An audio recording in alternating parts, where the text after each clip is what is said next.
Duruun bulte lafee taati hin qabatinaa dubbii waa'ee Wallaggaaf Gujii gadi roobaa jira jibbii.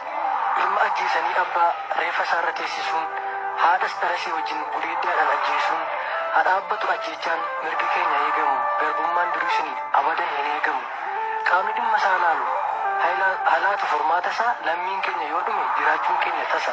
Geggeessaa biyya Abiyyi ya dhiiga koo ya lamma dhimma Wallaggaaf Gujii quruun qabdammoo jabaa. Moo isaanis miti Oromoo hin qabsoofne moo dhiigee hin duune moo kan Gujii marrimaan keessaa jigee maaliif dhuma uummatni cubbuu maalii hojjete oromummaa isaa qofaaf maaliif biyyaa baqate dhiigni Oromoo diriiree maalumaaf lafatti hafaa dhagaan of birmadhaa adaraa waaqaaf lafaa Oromoon safuu qaba abaaree qaqqabsiisa dhiigni isaa ol iyyatee waaqayyoon gaddisiisa dudhii isaa mirga keenyaaf nuun fixinaa lafarraa silaa seeran beektanii ajjeechaadhaaf cabarra. Deeggarsa keessan malee homaan beeknu hanga ammaa maamnu jalaa callistee kabajamaa bolamma. Yoo duraanii sana haqni soba calleessaa harramaaf dagattanii imimmaanaa dhiyyeessaa. Maal godhe Oromoon koo maaliif lubbuu isaa dhabaa balleessaa tokko malee maaf baqatee caccabaa.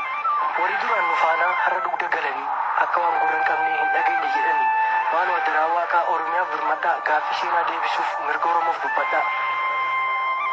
Oromoon haqa qaba sobee iyyaa hin jiru deemaatii ilaalaa mee reeffa du'ee diriiru.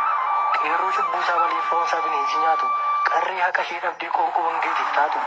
Hin dhageenye moo laata hoogganaan jijjiiramaa kan Wallaggaaf kan Gujii maaliif bira darbamaa adaraan jedha adaraa uumaa keessanii dhageessanii taayinaa iyya saba keessanii nuuf birmadhaa jirana nu dhiisinaa qubaatti dargaggoon.